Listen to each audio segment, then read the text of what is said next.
गरीब साध साध सब नेक हैं, आप अपनी ठोरी। जो सतलोक ले जाएंगे वो साधु कोई और।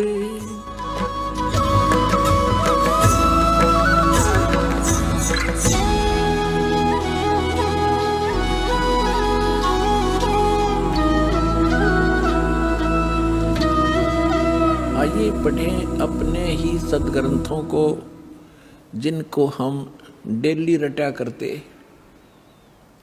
हम पढ़ा करते, समझा नहीं करते। हमने मान रखा था इसके पढ़ने मात्र से ही मोक्ष होगा। नहीं, श्रीमद् भगवत गीता में जो लिखा है वैसे करने से मोक्ष होगा, ना कि केवल पढ़ने मात्र से। पढ़ने से ज्ञान होता है, वो ज्ञान भी ना हुआ। हमने पढ़ते पढ़ते कितने दिन बीत गए थे, वर्ष बीत गए थे। गुरु बिन का हुन पाया ज्ञाना, जो थोथा बुस छड़े मूड किसाना। गुरु बिन वेद पढ़े जो प्राणी, समझन सार रहे अज्ञानी।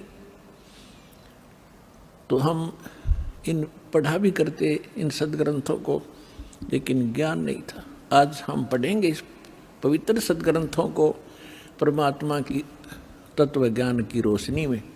हम एक एक अक्षर समझ जाएंगे। आइएगा, अब 7वां अध्याय पढ़ते हैं।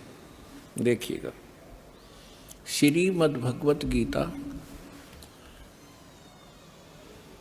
जय दयाल गोविंद का इसके अनुवादक हैं। गीता प्रेस गोरखपुर से ये प्रकाशित है, और ये सबसे अधिक हिंदू समाज में यही पढ़ी जा रही है। अब देखते 7वां अध्याय। ये स्टार्ट है अथ 7वां अध्याय श्रीमद् भगवत गीता।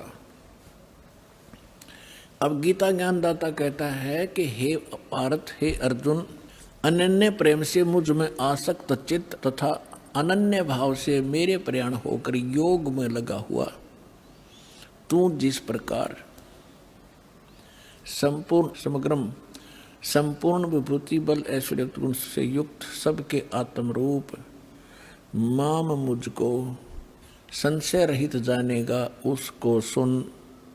अब क्या कहता है गीता ज्ञानदाता? कहता है कि अब जो ज्ञान सुनाने जा रहा हूं, इसके जानने के बाद तुझे कोई शंका नहीं रहेगी मैं क्या हूं। आगे देखो, दूसरे श्लोक में कहा है 7वां अध्याय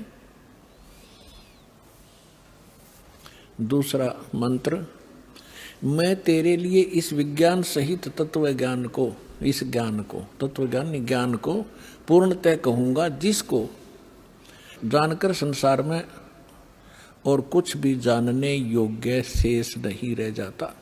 अब क्या बता रहा गीता ज्ञानदाता कि ऐसा ज्ञान सुना दूंगा, इसके बाद फिर कुछ जानने की जो आवश्यकता नहीं रहेगी। फिर देखिएगा इसमें क्या बताता है। तीसरे मंत्र में हजारों मनुष्यों में कोई एक सिद्धेय माने परमात्मा प्राप्ति के लिए प्रयत्न करता है, और प्रयत्न करने वाले सिद्धानाम साधकों में भी कोई एक मेरे प्राण होकर मुझको तत्व से वेति माने जानता है, तत्व से जानता है। ये क्या कह रहा है कि परमात्मा की प्राप्ति के लिए हजारों में से कोई ही भक्ति करना चाहता है, परमात्मा की प्रयत्न कर रहा है। उनमें से मेरे तक भी कोई एक आधा ही पहुंचता है, ना तो नीचे के देवी देवताओं तक ही सीमित रह जाते हैं।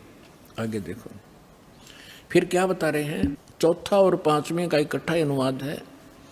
पृथ्वी जल अग्नि वायु और आकाश मन बुद्धि और अहंकार, इस प्रकार यह है 8 प्रकार से विभाजित मेरी प्रकृति है। यह 8 प्रकार से भेद वाली तो अपरा मेरी जड़ प्रकृति है, और हे माँ भाव इससे दूसरी जिससे ये संपूर्ण जगत धारण किया जाता है, मेरी जीव रूपा चेतन प्रकृति जान। अब यहाँ 2 से दोगे, 2 प्रकृति। एक तो इन्होंने बता दिया 5 तत्व, और मन बुद्धि और अहंकार, ये 8 प्रकार से बनी प्रकृति। दूसरी बता रहे हैं ये चेतन प्रकृति ये दुर्गा है। दुर्गा, अब देखो ये सिद्ध हो रहा है कि दुर्गा को भी प्रकृति कहते हैं, और आप जी को बहुत बार इन सदग्रंथों में प्रमाणित किया है।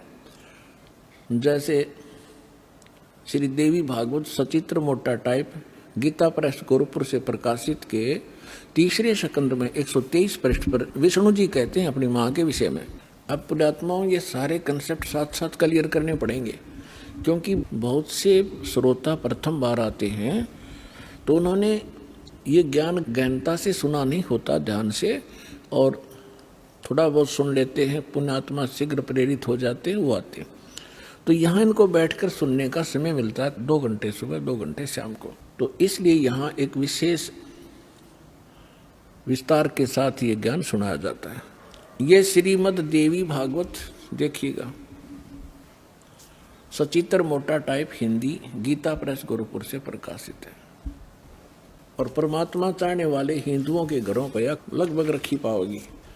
ये है संक्षिप्त श्रीमद् देवी भागवत सचित्र मोटा टाइप केवल हिंदी। प्रकाशक हैं हनुमान प्रसाद पोदार चमनलाल गोस्वामी, और गीता प्रेस गोरखपुर से प्रकाशित है। इसके 123 पृष्ठ पर पढ़ने पर्याप्त है। 123 पृष्ठ, तीसरा स्कंद, संक्षिप्त देवी भागवत। तुम शुद्ध स्वरूपा हो, यह सारा संसार तुम ही से उद्भासित हो रहा है। मैं ब्रह्मा और शंकर हम सभी तुम्हारी कृपा से विद्यमान हैं।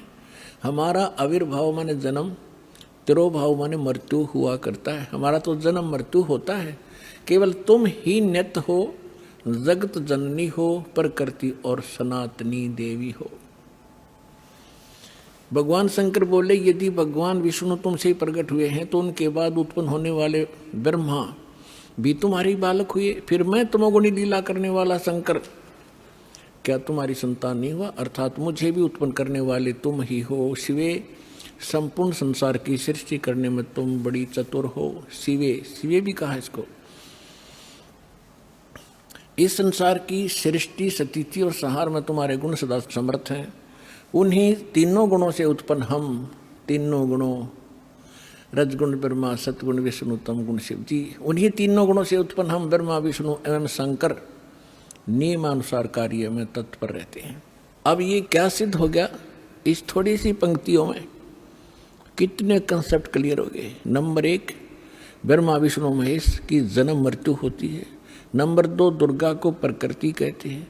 नंबर 3, ब्रह्मा विष्णु महेश की माता दुर्गा है। और नंबर 4, रजगुण ब्रह्मा, सतगुण विष्णु, तमगुण शिव जी। नंबर 5, ये केवल वर्क डन ही दे सकते हैं, जैसा कर्म जीव ने किया उसमें कोई परिवर्तन नहीं कर सकते, नियमित कार्य ही कर सकते। ये 5 कंसेप्ट, 5 पॉइंट कति से दोगे।